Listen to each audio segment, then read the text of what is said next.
Hey, this is the C&D channel. I'm Chris, this is Dave, and this is MMA for you. We're going to be doing our predictions for Strikeforce Diaz versus Daley. That's going to happen on Saturday, April 9th on Showtime. But before we get into that, I'd like to thank our sponsors. GoBusiness123.com. Yeah. And I'd also like to thank our other sponsor, DeMarco Sunglasses Boutique in Laguna Beach, California. Yeah, so please support your local mom and pop shops. They are disappearing. You can't find it anywhere now. Yep.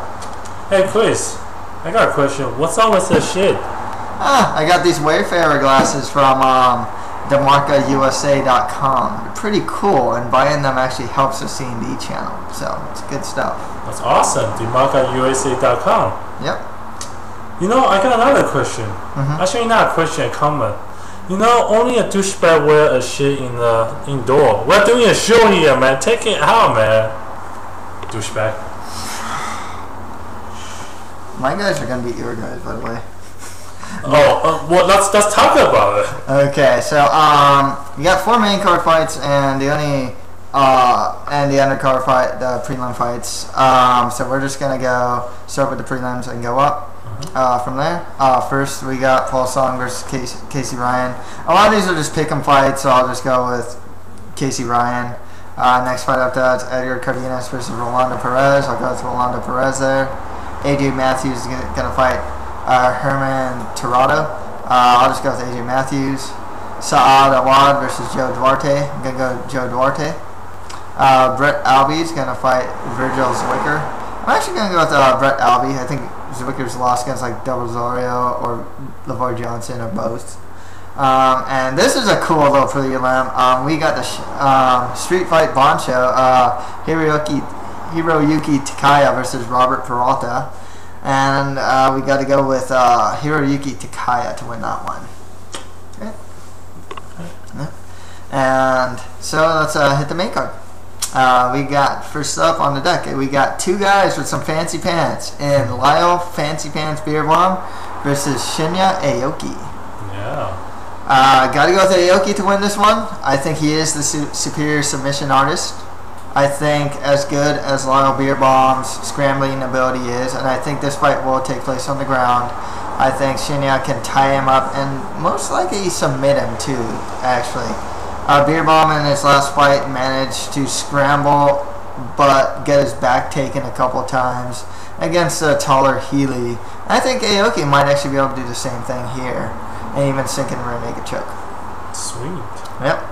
So next fight after that, we got the Dean of Mean, Keith Jardine, taking a fight on 10 days notice versus Gegard the Dreamcatcher Mousasi. Yeah, I heard that groan there. I mean, I love Keith Jardine, but first of all, he is not doing well. Second of all, 10-day notice. I don't know, man. What do you think? All Mousasi all the way. Accurate striker, better technical striker than Jardine. He need a break, Jardine. Well, you know, he's actually had a 2-fight winning streak against lesser competition, but lately when he's gone up against good competition, whether it's Matt Hamill, Bader, or whoever, he's faltered.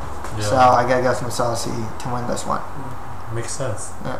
So after that is the co-main event, as lightweight champion Gilbert Melendez is gonna fight Tatsuya Crusher Kawajiri.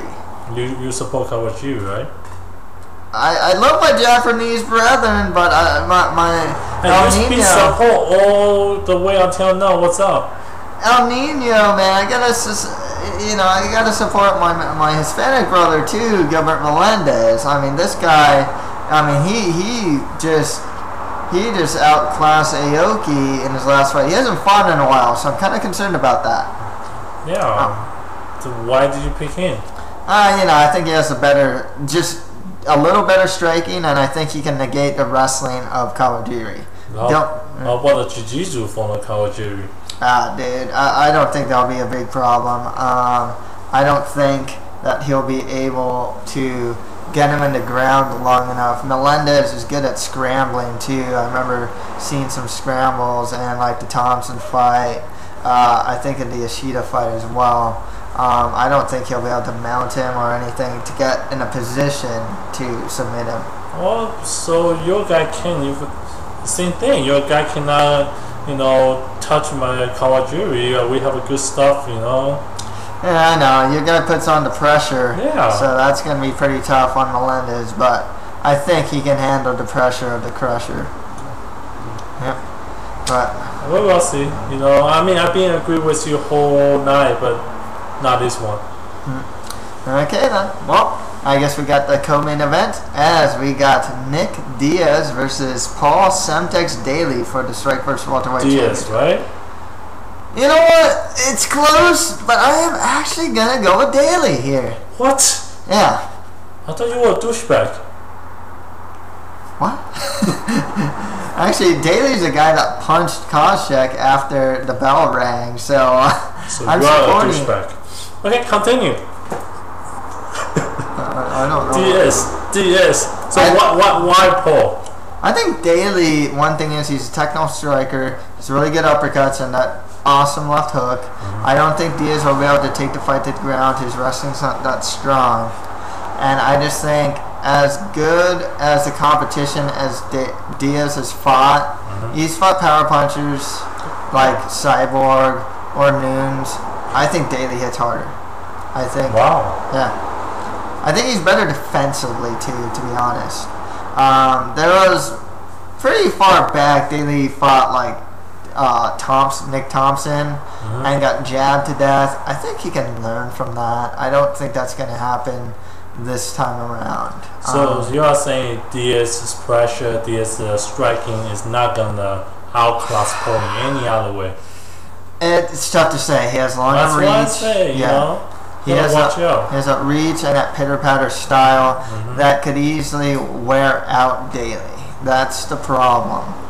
As far as turnarounds go, Diaz last fought in January against Cyborg. Daley just fought like a month ago in Bama against Yuya Shirai. I don't know what his conditioning is going to be like. He's not known for great conditioning, but it's tough to say. I think that Daley is better defensively. I think he's more of a natural welterweight, whereas someone like KJ Nunes who wasn't. And Cyborg, I never found him to be good defensively. Okay. That's the thing. He hits hard, but I think Daley hits hard, is a little more accurate, and is a little better defensively. Okay, it makes sense. It's rational. You want to be aggressive. You also want to be able to defend yourself. Yeah. I agree with you. I do worry about Diaz though. He has a great chin. He has a great gas tank. His strategies. Yeah. It's okay. Stylistically, Diaz's defense is his offense. So he does a lot of volume. They'll keep guys away. The thing is, I just think that Diaz will give up 2 to take 1. And I think that 1 from Daley can put him out.